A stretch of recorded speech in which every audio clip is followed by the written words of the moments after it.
नमस्कार प्यारे विद्यार्थियों। शिक्षा सिद्धार्थ शिक्षा सदन के इस ऑनलाइन क्लासेस में आप सभी का हार्दिक स्वागत है, अभिनंदन। मैं सत्यनारायण सोनी सिद्धार्थ शिक्षा सदन द्वारा संचालित ऑनलाइन एकेडमिक क्लास में हिंदी का अध्यापन करवाऊंगा, शिक्षण करवाऊंगा। तो चलें विद्यार्थियों, अपन पढ़ते हैं हमारी कक्षा नवम की क्षितिज पुस्तक की पहली रचना काव्यखंड के अंतर्गत कबीर। कबीर कौन थे, जन्म कहाँ हुआ, किस काल के थे, क्योंकि ये जानना हमारे लिए आवश्यक है। प्यारे विद्यार्थियों, कबीर एक ऐसे कवि हैं जो आपको बोर्ड की कक्षा 10th, 11th और वापस बोर्ड की कक्षा 12th तक मिलेंगे। तो उनको पहले से ही अपन इस अच्छी तरीके से तैयार करें ताकि आगे तक अपने को उनके बारे में पूरा परिचय मिले। अपन जो यहाँ पर पढ़ेंगे, सबसे पहले अपन देखते हैं कबीर कौन थे। समय की सीमा को ध्यान में रखते हुए मैंने पहले ही कबीर के बारे में उनका जीवन परिचय यहाँ पर लिखा है, लेकिन उससे पहले कबीर क्या है वो अपन समझते हैं। हमारा जो हिंदी साहित्य है, उस हिंदी साहित्य के अंतर्गत विभिन्न काल हुए। उस हिंदी साहित्य लेखन में विभिन्न कालों को अनेक भागों में विभाजित किया गया, जिसमें 4 प्रमुख काल थे। वीर गाथा काल यानी आदिकाल, फिर भक्ति काल,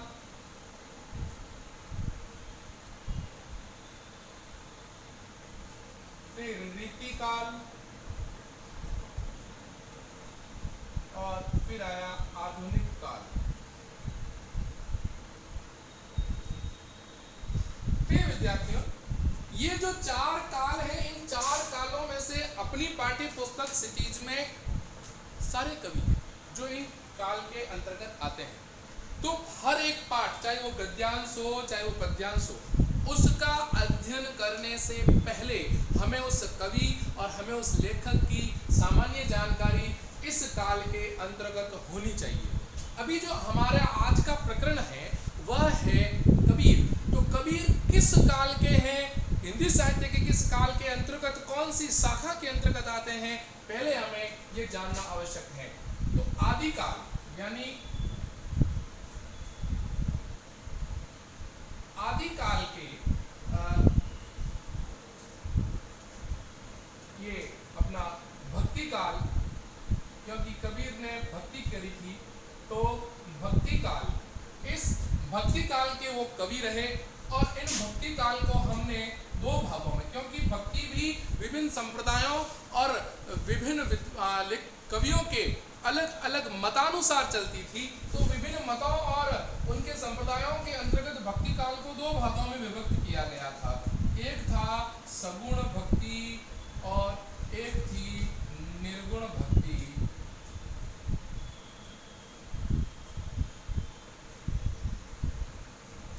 विद्यार्थियों, जो निर्गुण भक्ति और सगुण भक्ति है, तो इसमें अंतर है, ध्यान रख से समझना इसको। सगुण का मतलब होता है साकार रूप। साकार रूप किसका? ईश्वर का। यानी सगुण भक्ति काव्य धारा ईश्वर के साकार रूप का पूजन करती थी, ईश्वर के साकार रूप को मानती थी। और इसी ईश्वर के साकार रूप को मानने के कारण इसके भी 2 रूप हो गए, यानी 2 संप्रदाय हो गए, 2 संप्रदायों में बढ़ गया, क्योंकि ईश्वर का साकार रूप है और ईश्वर के साकार रूप को 2 भागों में बांट दिया गया। एक बांट दिया गया राम भक्ति में, राम भक्ति काव्य धारा, और एक बांट दिया गया कृष्ण भक्ति काव्य धारा।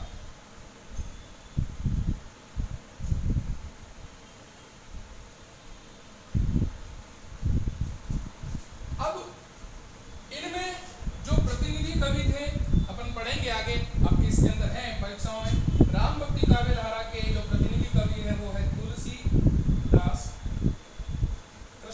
काव्य धारा की जो कवि है वो है सूरदास। ठीक है ना। तो जब अपन भक्ति काल की बात कर रहे हैं तो भक्ति काल में दो शाखाओं में विभाजित हो गया, एक सगुण भक्ति, दूसरी निर्गुण भक्ति। सगुण भक्ति जो ईश्वर के साकार रूप को मानती थी और ईश्वर के साकार रूप को मानने वाले दो संप्रदाय हो गए, एक राम भक्ति काव्य धारा और एक कृष्ण भक्ति काव्य धारा। इसमें तुलसीदास राम भक्ति काव्य धारा में और कृष्ण भक्ति काव्य धारा में सूरदास हो गए। बात करते हैं निर्गुण की, क्योंकि ये हमारे लिए महत्वपूर्ण है, क्योंकि भक्ति काल की निर्गुण, निर्गुण का तात्पर्य होता है निराकार।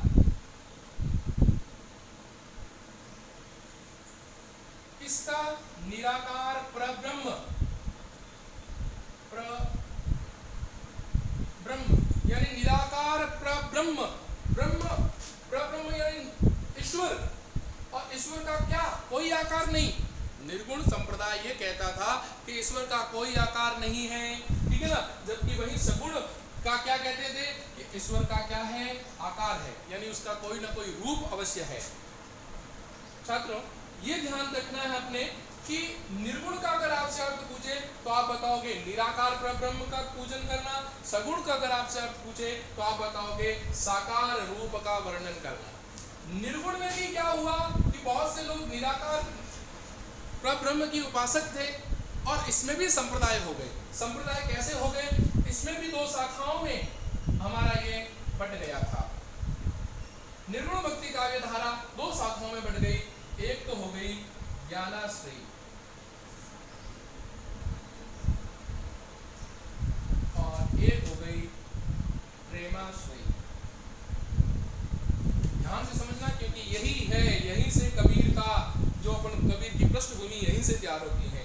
कबीर निर्गुण भक्ति धारा, आप ध्यान रखना, कबीर भक्ति काल के कवि, किस काव्य धारा के कवि? निर्गुण भक्ति काव्य धारा के कवि। निर्गुण में कौन से काव्य धारा के कवि? ज्ञानाश्रयी। ज्ञानाश्रयी का एक और नाम है संत काव्य। कौन सा काव्य? संत काव्य। और प्रेमाश्रयी का एक और नाम है सूफी काव्य। ठीक है ना। अब इन ज्ञानाश्रयी शाखा के प्रवर्तक या प्रतिनिधि कवि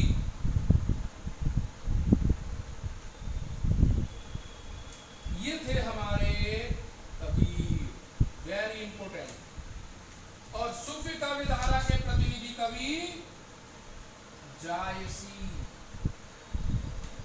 अब आपके दिमाग में ये प्रश्न जरूर उठेगा कि इतना सब कुछ जानने के बाद अपने को परीक्षाओं में ये चीज क्या लिखनी है, किससे संबंधित क्या बात लिखनी है? जो भी कवि आए मैं बताऊंगा, जो भी अपन लेखक पढ़ेंगे, चाहे अपन कवि पढ़ेंगे, तो उसका पृष्ठभूमि हमें पहले समझनी होगी। 2 नंबर का प्रश्न कभी कभी बन जाता है कि उक्त कवि का कवि परिचय लिखिए या लेखक का कवि परिचय लिखिए, तो पहले उनकी पृष्ठभूमि हमें याद होनी चाहिए। आप जब कभी भी किसी भी लेखक या कवि के द्वारा रचित गद्यांश या पद्यांश की जब आप सप्रसंग व्याख्या करने जाओगे, तो सप्रसंग व्याख्या करते समय आपको इस तरीके से संदर्भ और प्रसंग में लिखना होगा। संदर्भ प्रसंग में किस तरीके से लिखना है? जैसे मैं बात करता हूँ कबीर की अगर कोई व्याख्या आपकी परीक्षा में आ गई, ठीक है ना, तो उसमें आपको संदर्भ और प्रसंग होगा। संदर्भ व प्रसंग होगा। इस संदर्भ व प्रसंग में आपको लिखना है कि वह रचना कहां से, किस कवि के या लेखक के द्वारा रचित है और लिखी गई है। तो उसके अंतर्गत अपने को इतना ध्यान रखना, जैसे कबीर है, अपन कबीर की चर्चा करें तो कबीर के संदर्भ प्रसंग में आप क्या लिखोगे कि उक्त काव्य रचना हमारी पाठ्य पुस्तक अनिवार्य हिंदी क्षितिज के काव्य खंड के प्रथम प्रकरण कबीर द्वारा रचित साखी पद से अवतरित है या उद्धृत है। कबीर भक्ति काल के निर्गुण भक्ति काव्य धारा की शाखा संत परंपरा या संत काव्य या ज्ञानाश्रय काव्य के प्रतिनिधि कवि हैं, जिन्होंने ईश्वर के निर्गुण निराकार परब्रह्म की उपासना की। मैं आपको एक और चीज बता दूं कि कबीर ने अपने निर्गुण ईश्वर को एक नाम दिया था, निर्गुण ब्रह्म को एक नाम दिया था और वह नाम दिया था राम। अब आप कहोगे राम तो मर्यादा पुरुषोत्तम राम नहीं, या मर्यादा पुरुषोत्तम राम नहीं है, ये कबीर के निर्गुण राम है, जिसका कोई आकार नहीं, केवल नाम से संबोधित किया है उनको। तभी तो उन्होंने कहा था कि कबीर कुत्ता राम का, कबीर कुत्ता राम का, मुतिया मेरा नाम, गले राम कीजे बड़ी, जित खेते जित जाऊं। मैं तो राम नाम का सेवक हूँ, कुत्ता हूँ, मेरे गले में राम नाम की क्या है, रस्सी बंधी हुई है, और जिस तरह मेरे प्रभु, मेरे निर्गुण निराकार परब्रह्म मुझे खींच कर ले जाएंगे, उसी राह पर मैं चलूंगा। तो कबीर अपने निर्गुण निराकार परब्रह्म को एक नाम देते हैं, और नाम क्या देते हैं, राम। ध्यान रखना। तो कबीर के बारे में ये परिचय समझ में आया कि कबीर की पृष्ठभूमि क्या है। कबीर भक्ति काल के निर्गुण काव्य धारा, ध्यान रखना, कबीर भक्ति काल के निर्गुण काव्य धारा की शाखा, ज्ञानाश्रयी की परंपरा, संत परंपरा के प्रतिनिधि कवि कबीर, ठीक है ना। और उनकी रचना आपको ज्ञात रखनी है कि वो रचना कौन सी है और उससे संबंधित क्या प्रश्न बनता है। अब आइए चर्चा करते हैं प्यारे बच्चों, हम देखते हैं कि कबीर का जीवन परिचय क्या है, कबीर का जन्म कहाँ हुआ। अनेक विद्वान अपने अपने मतानुसार क्या देते हैं, कबीर को किस नाम से जाना जाता है, कबीर किस नाम से प्रसिद्ध हुए हैं, ये चर्चा भी अपने को करनी जरूरी है। ध्यान रखना, कबीर भक्ति काल के निर्गुण शाखा के कवि, ये भी हमने कहा, भक्ति काल की निर्गुण शाखा के कवि, कौन सी शाखा, ज्ञानाश्रयी। तो आप भक्ति काल की निर्गुण शाखा ज्ञानाश्रयी, ठीक है ना। और ज्ञानाश्रयी को हमने कौन सा नाम दिया, संत काव्य परंपरा या संत काव्य धारा के कवि माने गए हैं। तो यहाँ संत काव्य धारा के प्रतिनिधि कवि, संत काव्य धारा का प्रवर्तन करने वाले कवि कौन थे, कबीर थे। और कबीर का जो जन्म था, कबीर कहते हैं, एक मतानुसार एक किंवदंती भी है कि कबीर एक विधवा ब्राह्मणी की कोख से जन्मे थे, ऐसा पढ़ने में सुनने में आया है। एक मतानुसार भी है कि उनकी कोख से जन्मे थे, और वह नीरू और नीमा नामक एक जुलाहा दंपति थे, उसको एक तालाब में कमल के ऊपर मिले थे, ये ऐसा मानना है।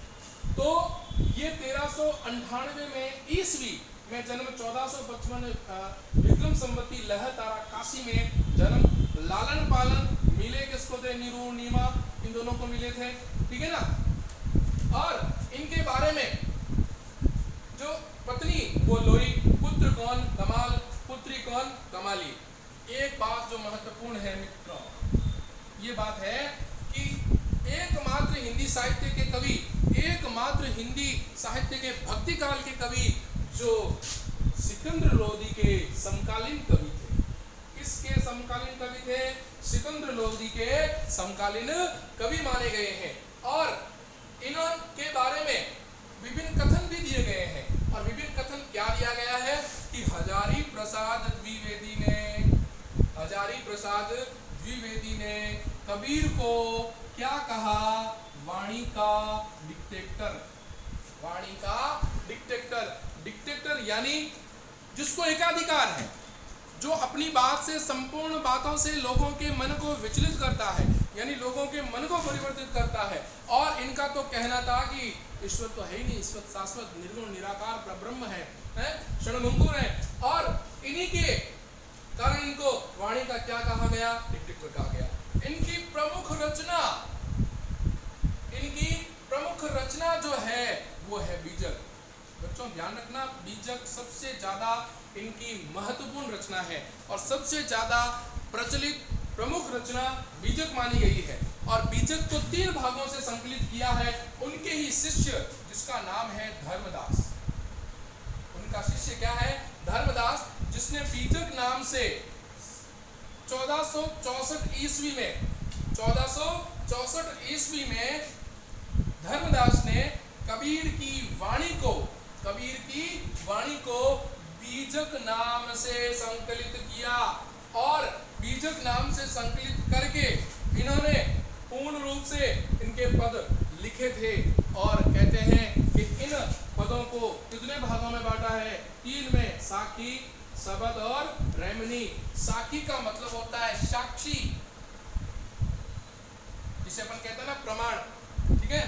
फिर शब्द का मतलब होता है शब्द, क्या शब्द दिए लोगों को, अर्थ बता रहा हूं। और रेमनी का मतलब होता है रामायण, ठीक है ना। इनकी ये रचनाएं ब्रज अवधि में लिखी गई है।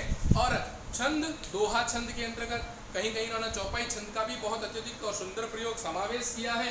इसके बाद इनके बारे में ये भी बताया गया है कि कबीर जो थे वो कबीर, इनके प्रमुख ग्रंथ गुरु ग्रंथ साहब उनके ग्रंथ में संकलित है साहब, उनके ग्रंथों में गाए जाते हैं। कबीर की काव्य भाषा सदुगड़ी मानी गई है और साहित्य भाषा पंचमेल खिजड़ी। हमारी जो यहाँ पर जितने भी शब्द दिए गए हैं उसमें इनकी एक तो भाषा आएगी ब्रज, ठीक है, और एक आएगी अवधि। ये भाषाएं इनमें बहुत प्रयुक्त हुई है, लेकिन इनको साहित्य और काव्य भाषा के रूप में दो नाम बड़े दिए, एक सदुगड़ी दिया और दूसरा दिया पंचमेल खिजड़ी।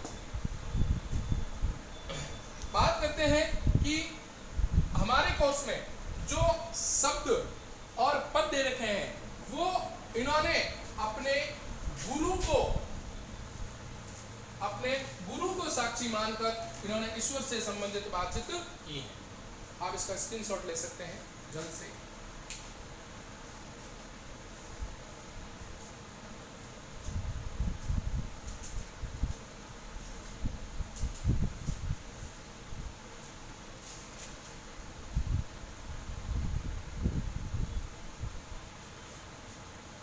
एक चीज आप और लिख लीजिए इसमें, गुरु से याद आया, कबीर के गुरु कौन थे? रामानंद। ध्यान रखना, कबीर के गुरु कौन थे? रामानंद थे। रामानंद जी ने से इन्होंने दीक्षा प्राप्त की और इन्होंने बहुत अच्छा काव्य लिखा। साकी, शबद और रेमनी, हमारे यहाँ साकी और शबद के पद और दोहे मौजूद हैं। और जिस साकी का तात्पर्य यह होता है किसी को साक्ष्य मानकर, किसी को प्रमाण मानकर लिखी गई रचना। बात करते हैं अपन अपने इस पुस्तक का, जो अपनी क्षितिज पुस्तक है, उस पुस्तक के अंतर्गत हमारी साखियां दी गई है, यानी विभिन्न साखियां यहाँ पर प्रदर्शित की गई है। जो साखियां हमारी क्या है बच्चों कोर्स में है, जो ये साखी है, इन साखी में इन्होंने गुरु की महत्ता, ठीक है, सबसे पहले प्रेम, महत्व और भक्ति भाव, और इसमें ज्ञान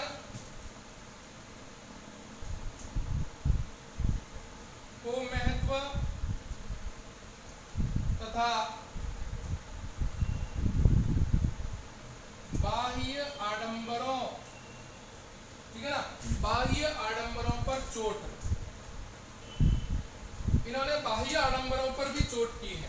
बाह्य आडंबरों से चोट से तात्पर्य, ध्यान रखना, इन साखियों में आपको ये चीज रखनी ध्यान में बहुत जरूरी है। एक तो गुरु की महत्व बहुत अधिक दिया इन्होंने, प्रेम को महत्व दिया, भक्ति भाव को दिया, ज्ञान को महत्व दिया। बाह्य आडंबर जो अंधविश्वास थे इन पर इन्होंने क्या लगाई है, नकेल कसी है, और अपने विभिन्न पदों के माध्यम से लोगों के हृदय को भी परिवर्तन किया है। यही भक्ति भाव और ज्ञान के साथ साथ इन्होंने परिचय को भी महत्व दिया गया है, जो ईश्वर के माध्यम से मिले, जो इनको निर्गुण निराकार परब्रह्म के माध्यम से ज्ञान मिला। तो मूल रूप से अपनी इस पुस्तक की जो साखियां हैं उसमें उन्होंने प्रेम के महत्व को और जो संत हैं उन संतों के लक्षण को भी उजागर किया है। ठीक है बच्चों, तो आज हमने पढ़ा है कबीर के बारे में, कबीर का सामान्य परिचय के बारे में, उनके जीवन परिचय के बारे में, किस काल के कवि थे उस काल के बारे में पढ़ा, और किस के संदर्भ में रखी गई। इनके और भी ग्रंथ हैं, और कौन कौन से ग्रंथ हैं? आगाध मंगल, अमर मूल, कबीर की वाणी, रेखता, बीजक और विचारमाला। ये इनके प्रमुख ग्रंथ हैं जो मैंने यहाँ पर आप पे लिखे हैं, जो प्रमुख ग्रंथ की श्रेणी के अंतर्गत आते हैं। तो आशा करता हूँ कि आज का ये प्रकरण, आज का ये टॉपिक जो कबीर से संबंधित था, आपके समझ में आया होगा। अगले जो हमारा नेक्स्ट वीडियो होगा हम उसमें कबीर के साखी के दोहों की अपन चर्चा करेंगे। तब तक के लिए आप एक बार नोट्स जो भी मैं पढ़ाता हूँ इस व्हाइट बोर्ड पर आप जरूर लिखें, अवश्य लिखें और अधिक से अधिक वीडियो को पूरा देखें और सब्सक्राइब और लाइक अवश्य करें। इस प्रकरण, इस अध्याय के संबंधित जो भी डाउट हो, जो भी कमेंट हो, वीडियो कैसा लगा आप कमेंट बॉक्स में अवश्य लिखें। धन्यवाद।